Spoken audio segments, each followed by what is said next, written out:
This week I've been doing a bit of decorating. I know it is a bit early for some, however, the nights have been getting darker earlier and there's something about fairy lights, and only fairy lights on, in a room in the evening that's just really comforting and really cosy, so I'm unapologetic about having my Christmas tree up at the end of November. So I have been thinking a lot about getting the basics right. I'm really interested in prepping, as some of you might know from watching other videos, but I am a beginner and there's a lot of things that I don't have. So when I was in IKEA the other day, I picked up these 20 candlesticks. They were £6. I had a quick Google. I think that's kind of the going rate. That's sort of a reasonable value for 20 candlesticks. And this is sort of how I want to keep going. I also ordered some torches from Argos. I won a gift card in a competition, which was really nice, and I thought, actually, you know what, I'm going to put it towards useful items. So yeah, so I got a few little torches. I thought one in each car, maybe one in the downstairs of the house. We've already got quite a powerful LED USB powered torch as well.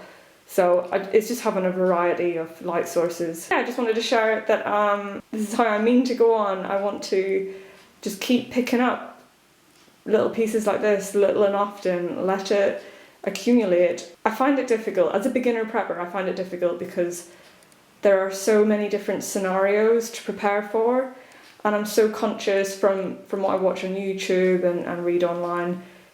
There's a lot of people preparing for SHTF scenarios, which is fantastic, you know, fair play, but I find it can be quite overwhelming trying to think about how much I need. So I'm going to break it down. I'm going to do a proper planner, I think, and just break it all down and then just focus bit by bit on, you know, do I have enough light sources? Do I have enough batteries? Do I have enough food?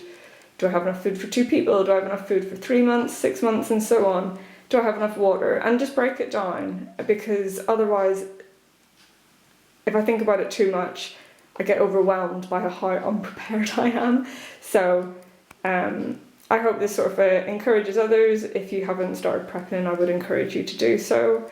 And if you have already, like, please share your favourite tips or share your best advice, because it's how to make this process just much less overwhelming would be great.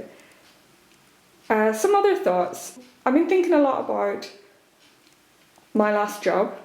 I spent 3 years in a UK government resilience and emergency division. I crossed paths with police, military, ambulance, all the sort of like blue light organisations and organisations that deal with emergencies and incidents, because they all talk to each other, don't they? And I was also thinking about the preppers that are on YouTube, that are on Instagram and so on, and most of them seem to have military backgrounds, or maybe were paramedics before retirement, or kind of dealt maybe with similar incidents that I've come across in my previous job.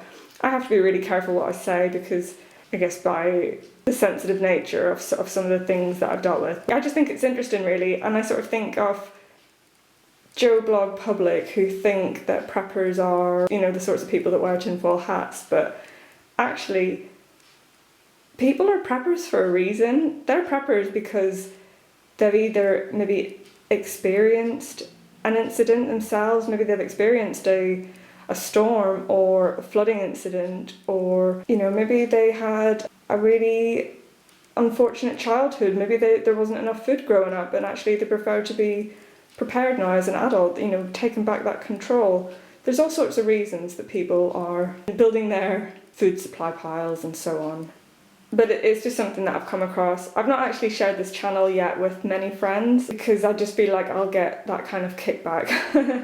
They'll think I'm weird, or that this is a really strange interest to have. Well, firstly, I don't know how people weren't traumatised by the pandemic and seeing empty supermarket shelves. I don't know how people haven't learned from that. Earlier this year, I stayed with some family members who are reasonably wealthy, you know, and they have 2 little children, and they didn't have very well stocked cupboards, and this was a real shock to me because not that I have excessive amounts in the house, but you know, I have a few bags of porridge and a few bags of pasta and so on, and they had like maybe half bag of pasta, half bag of rice, that sort of thing. And I thought how fragile our food supply chain system is, and if anything happened, that how quickly they would run out of food. And I didn't say anything because I just feel like it would fall on deaf ears, but I was personally quite shocked by it, and it just shows that when you sort of watch videos from people who have a similar mindset and a similar interest in preparedness, you kind of forget that there's a lot of people out there who aren't prepared. This is where my thinking's at anyway.